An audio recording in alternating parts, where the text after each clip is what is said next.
വളരെ പ്രധാനപ്പെട്ട ഒരു കാര്യം പി.വി. അൻവർ എം.എൽ.എ തുടങ്ങിവെച്ച പോരാട്ടത്തിന് ചെറിയൊരു അയവ് വന്ന ദിവസമാണ് ഇന്നലെ ഉണ്ടായത്. ഇന്നും അദ്ദേഹത്തിൻ്റെ പോരാട്ടത്തിൻ്റെ ശക്തി കുറഞ്ഞു എന്ന് മനസ്സിലാക്കുന്ന ചില കാര്യങ്ങൾ വന്നു. അതേസമയം പി.വി. അൻവറിനെതിരെ രൂക്ഷ വിമർശനവുമായി കാരാട്ട് റസാഖ് രംഗത്ത് വന്നു. സ്വതന്ത്രർക്ക് എന്തും പറയാമെന്ന അവസ്ഥ പാടില്ല. അൻവറിൻ്റെ നിലപാട് മുന്നണിക്ക് ഒരിക്കലും അംഗീകരിക്കാൻ കഴിയില്ല. പി.വി. അൻവറിനെ തിരുത്താൻ സമയമായെന്നും കാരാട്ട് റസാഖ് 24നോട് പറഞ്ഞു. 24 exclusive. SKN very good morning. ഇപ്പോൾ അൻവർ തൊടുത്തുവിട്ട ആരോപണങ്ങൾ, ആ ആരോപണങ്ങളെ കൃത്യമായി മുഖ്യമന്ത്രി നേരിട്ടു, പാർട്ടി നേരിട്ടു. ഈ ഘട്ടത്തിൽ ഇടതു സ്വതന്ത്രർ, CPM സ്വതന്ത്രരൊക്കെ എങ്ങനെ പ്രതികരിക്കുന്നു എന്നുള്ളത് ഏറ്റവും നിർണായകമായ കാര്യമാണ്. ഇടതു മുന്നണിയുടെ CPM-ന്റെ സ്വതന്ത്രനായി നിരവധി കാലം പ്രവർത്തന രംഗത്തുള്ള മുൻ MLA കൂടിയായ കാരാട്ട് റസാഖ് നമ്മളോടൊപ്പം ഈ വേളയിൽ ചേരുകയാണ്. സ്വാഗതം.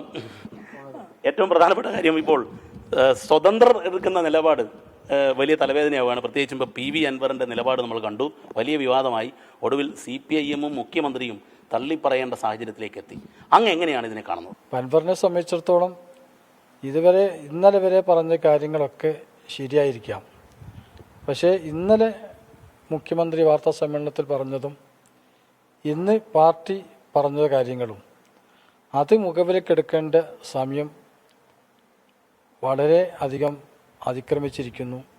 അതുകൊണ്ട് അദ്ദേഹത്തിന് തിരുത്താൻ സമയം ആയിട്ടുണ്ട് എന്നാണ് ഒരു സ്വതന്ത്ര CPM-ന്റെ സഹചാരി എന്നുള്ള നിലയ്ക്ക് എനിക്ക് സൂചിപ്പിക്കാനുള്ളത്. ഈ ഒരു പ്രധാനപ്പെട്ട കാര്യം, ഈ സ്വതന്ത്രർക്ക് എന്തും പറയാം എന്നുള്ള അങ്ങനെ ഒരു രാഷ്ട്രീയമുണ്ടോ? കാരണം CPM-നെ ആഴ്ചകളോളം പ്രതിസന്ധിയിലാക്കുകയായിരുന്നു. പക്ഷേ താങ്കളൊന്നും അങ്ങനെ ആയിരുന്നില്ല നിലപാടെടുത്തത്. സ്വതന്ത്രർക്ക് എന്തും പറയാമെന്നുള്ള ലൈനുണ്ടെന്ന് എനിക്ക് തോന്നുന്നില്ല. പക്ഷെ കാര്യങ്ങൾ പാർട്ടി വേദികളിൽ പറയണം, അതേപോലെ മുഖ്യമന്ത്രിയുടെ ശ്രദ്ധയിൽപ്പെടുത്തണം. അതായിരിക്കണം അതിൻ്റെ ശരിയായ വശം. മുഖ്യമന്ത്രിയുടെ ശ്രദ്ധയിൽപ്പെടുത്തിയിട്ട് നടപടി ആയിട്ടില്ലെങ്കിൽ പിന്നെയും മുഖ്യമന്ത്രിയെ കാണാൻ സമയമുണ്ട്, പിന്നെയും പാർട്ടിയെ കാണാൻ സമയമുണ്ട്. അത് ചെയ്യേണ്ടതായിരുന്നു എന്നാണ് എനിക്ക് തോന്നുന്നൊരു കാര്യം. ക്യാമറമാൻ മുനീഫ് തിരൂരിനൊപ്പം കൊടുവള്ളിയിൽ നിന്നും ദീപക് ധർമ്മടം, 24. ഇപ്പോൾ കാരാട്ട് റസാഖുമായി സംസാരിച്ച ദീപക് ധർമ്മടം തത്സമയം കോഴിക്കോട് നിന്ന് ചേരുകയാണ്. Good morning Deepak Dharmadam. യഥാർത്ഥത്തിൽ പി.വി. അൻവറിൻ്റെ അദ്ദേഹം ഉയർത്തിവിട്ടിയ കൊടുങ്കാറ്റ് പതുക്കെ ശമിച്ച് കെട്ടടങ്ങുന്നതാണ് നമ്മളിപ്പോൾ കാണുന്നത്. ഏറ്റവും അവസാനം സ്വതന്ത്രമായ അഭിപ്രായവുമായി കാരാട്ട് റസാഖും താങ്കളോട് സംസാരിച്ചു. പറയൂ വിശദാംശങ്ങൾ. SKN ഏറ്റവും പ്രധാനപ്പെട്ട കാര്യം, കാരാട്ട് റസാഖൊന്നും അത്തരത്തിലൊരു പ്രതികരണത്തിന് തയ്യാറാകുന്ന ഒരാളല്ല. വളരെ പക്വമായ രാഷ്ട്രീയ നിലപാടെടുക്കുന്ന ആളാണ്.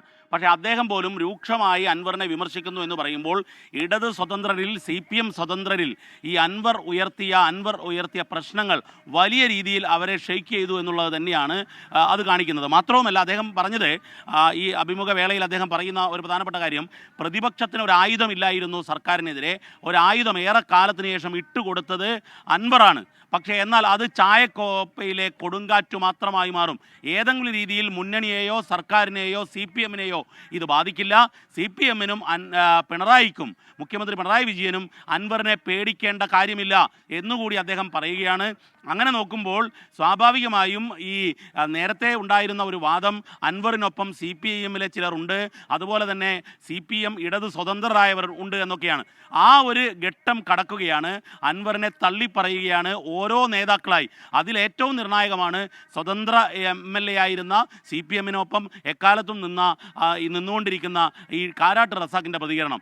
മറ്റൊരു കാര്യം, SKN ഇന്നലെ നമ്മൾ ബ്രേക്ക് ചെയ്തതിൻ്റെ തുടർച്ചയെന്നോണം വലിയ രീതിയിലുള്ള അന്വേഷണത്തിലേക്ക് കാര്യങ്ങൾ കടക്കുന്നു എന്നുള്ളതാണ്.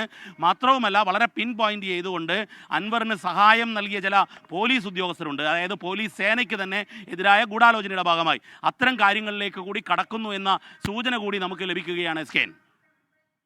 Okay, thank you. ദീപക് ധർമ്മടമാണ് വിവരങ്ങൾ നൽകിയത്.